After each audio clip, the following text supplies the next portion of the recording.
I think most of us use Google the same way. You open it, type a few words, scroll through whatever comes up, and if the results are bad, you just rephrase and try again. But Google actually has a set of hidden commands built right into the search bar. They are called operators. Once you start using them, going back feels like a downgrade. Stick around. This will change the way you use Google search.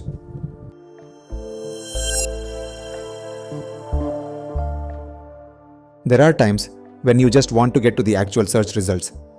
But Google's AI overview takes up a good chunk of the screen space. You have to scroll past this whole generated response before you even see a single link. If you don't want that, type your search query normally and at the end just add -AI. That's it. The AI overview disappears and you get the classic results straight away. Clean. When you type something in Google search, Google interprets your words loosely. It mixes them around, finds partial matches, and decides what it thinks you meant. But sometimes you need precision.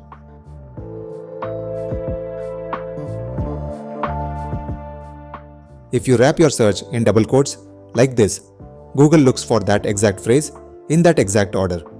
Every result will contain those words exactly as you typed them. This is really useful when you are looking for something specific.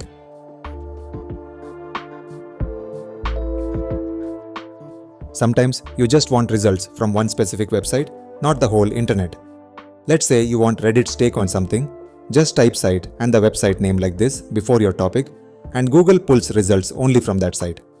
I search Reddit like this most of the times, because real people on Reddit are usually telling you what they actually experienced. This works with any website.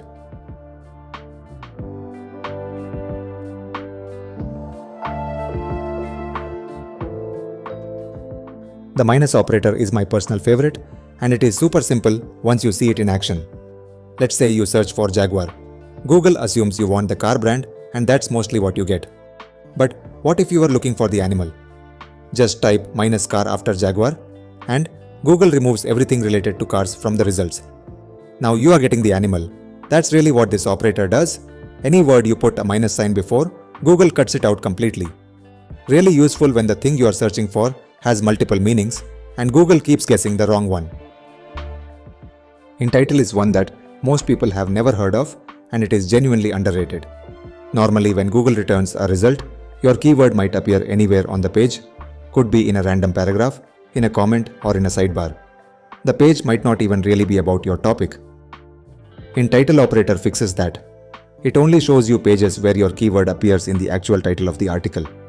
InTitle photography tips means every result you see is a page that is specifically titled around photography tips. Not just mentioning it somewhere, the whole page is about it. The results feel a lot more focused. Let's say you want to find articles about Liverpool signings, but only from before 2024. Just type Liverpool signings before 2024 like this, and Google filters everything down to results published before that year.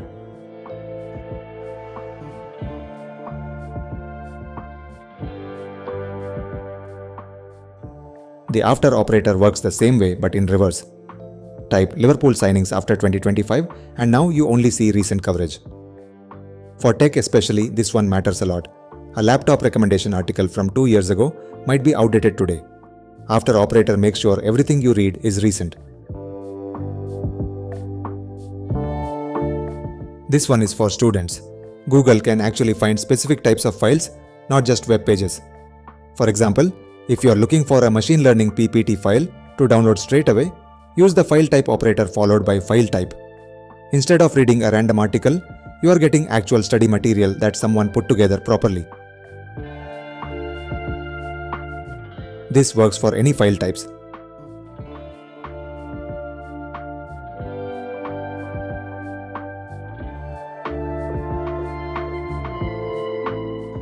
The best part of these operators is you can combine them together to tailor the search results to your liking. Once you get comfortable with one or two of these, combining them starts to feel natural. And honestly, your Google results will never look the same again.